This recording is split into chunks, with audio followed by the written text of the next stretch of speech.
And the reason I'm here today is to introduce you guys to FishLamp. This is a work group of the Sea Lamprey Control Board. I do have to give you a caveat. I've been busy trying to make marking estimates for a number of presentations that you'll see here today over the last couple weeks, and this presentation has been put together by Gene Adams. So while you're going to get the simple elegance of a Gene Adams talk, you're going to get the Ted Treska interpretation and presentation. So take that as you may.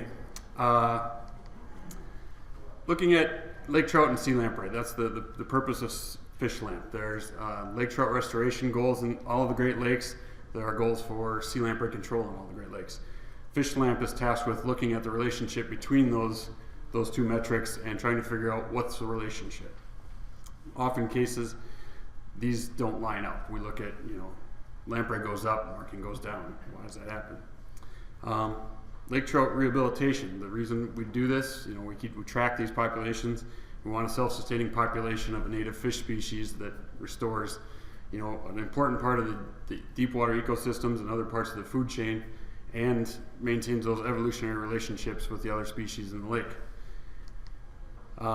Gene wanted me to ask this question, so you can think about it for a second. How often do you think about lake trout? Do you think about it once a year, annually, when you come to this meeting? Do you think about it monthly when a treatment schedule comes out? You think about it weekly like I do, because sea lamprey data comes across my desk every day.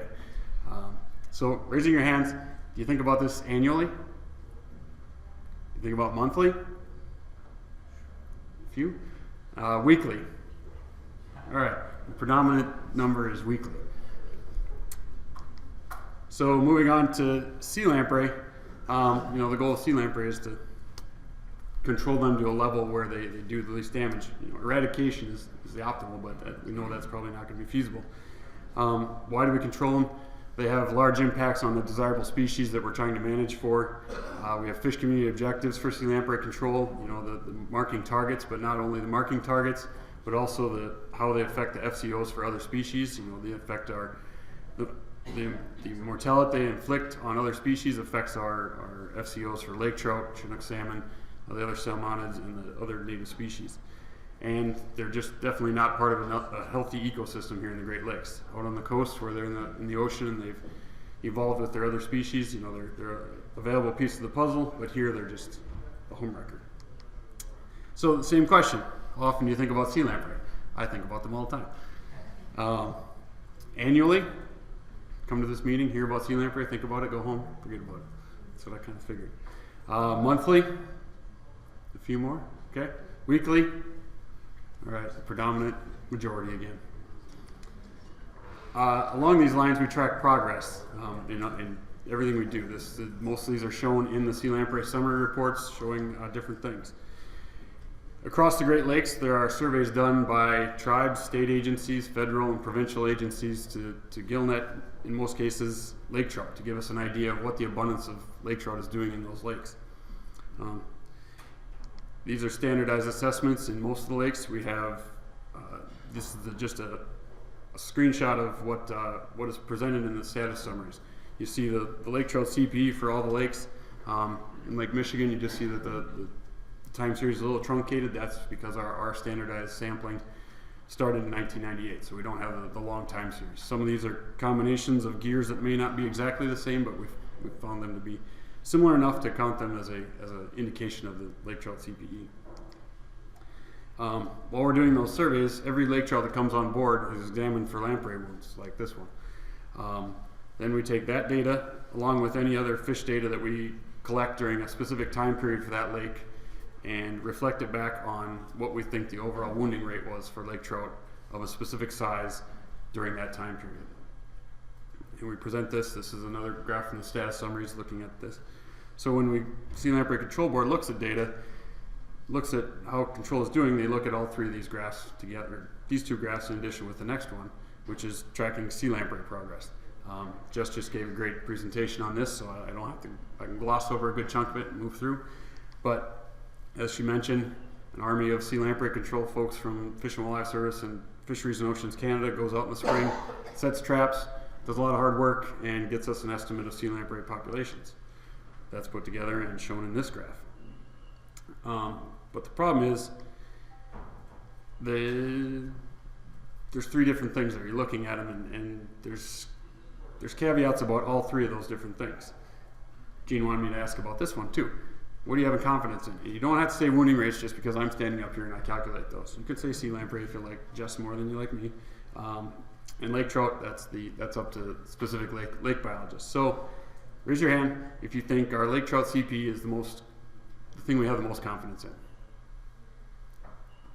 All right, a couple managers, good. Wounding rates, a few more, and sea lamprey population estimates. All right, a smattering. It's hard to say for sure who won that one. I'm guessing it's probably sea lamprey just because it seemed like more hands came up after. But the problem is we have those three things and they don't always tell us the same signal. So we'll take for an instance here, Lake Huron in 2010. We had a number of sea lamprey, a number of lake trout, and we get a resulting marking rate. 2011 comes along and we have an increase in sea lamprey, a decrease in lake trout, and what's going to happen to marking rates? We have more predators, less prey. What's going to happen? You'd think it would go up. Of course, it goes down. And this is the reason that FishLamp was developed, is to figure out what's going on here. We know this is not probably a direct cause and effect, but we have to figure out what it is that's going on and what we can do to tie these things closer together. So FishLamp, this is us. This is our mott of characters. We formed in October 2016. We're comprised of fish experts, and I thank Gene for lumping me into this. I'm pretty much the data guy. That's the one time I get to be lumped into a group with Mike Hansen, besides the fact that we were born in the same hometown. So we have Corey Goldsworthy from Lake Superior, Jeremy Holden from Lake Ontario, Jim Markham from Lake Erie, and Mike Hansen, who's just been to all the Great Lakes throughout his career. We also have a number of folks from Sea Lamprey Control that know the Sea Lamprey Control in and out, so we can talk about all the aspects in great detail. And then we have our two brains, Gene Adams and Travis Brennan from Michigan State. So what is it that FishLamp is looking for? And that's kind of, we have to broaden our horizon to look for things that we're not really expecting. We started, one of our first meetings, we started putting together ideas of what we thought would affect this relationship. And as you can see, there's a lot of it. There's sea lamprey and lake trout, obviously. But not only just that, but there's a space and time component of that. It's whether what part of the year it is, which lake you're on, which part of the lake, that kind of thing. If we look at lake trout, there's all kinds of different confounding factors. The strain of the fish, how they behave because of their genetics, their age, their size, their condition, their sex, how fast they heal, depending on where they live. That's going to affect how fast their lamprey marks heal and the lethality of those attacks. We also have other hosts, which has become a very strong component and reason to look into this, has effects on this kind of thing. Sea lamprey, there's also impacts on the sea lamprey size and sex. We've seen that their size seems to be increasing as years go on. What impact does that have on their feeding rates and subsequent marking rates?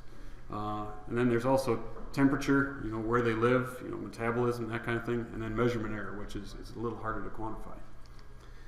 So what are we looking for? There's three kind of basic things that we've decided to address first. First one is host switching. Gene likened this to a Canadian walking into a bar in Canada. Pretty regularly can find Molson. They know that they're going to probably find a Molson. You take that same Canadian down to southern U.S., send them into a bar, they're not going to find Molson. They're probably not going to find a Canadian beer. They have to switch. They have to find something that will quench their thirst. So, in most cases, it was sea lamprey chasing a large population of lake trout. What happens? They predominantly do prefer large-bodied lake trout, but what happens when lake trout are not the most common fish out there? As an organism, you can't take the time to hunt down exactly what you want. You may probably have to take what you can get. So this leads to marking on other species, which leads to lower marking on lake trout, which kind of disguises itself to say, all right, there's less lamprey impacts in the lake if you look at just lake trout, but if you look at other species, you'll see that they're just focusing their effort on other species in the lake. One place we've seen this is Lake Ontario. Not to say this is the only place, but in Lake Ontario, lamprey numbers have been fairly consistent, and as you can see in this case here, in mid-2000s, lake trout marking went way up. but then there was a large spike in Chinook salmon marking soon after that. This also happened in Lake Ontario, Lake Erie. There was a large spike in lake trout marking, and then a decline of lake trout, and a large spike in burbot marking. So one of the mysteries about that part is that we don't have a whole lot of data on other hosts. We're starting to collect a lot more of it, which is great, but we just don't have the time series to explain things in the past. We can't go back and look at all the burbot and Chinook that we brought over the boat and record stuff that was 20 years ago.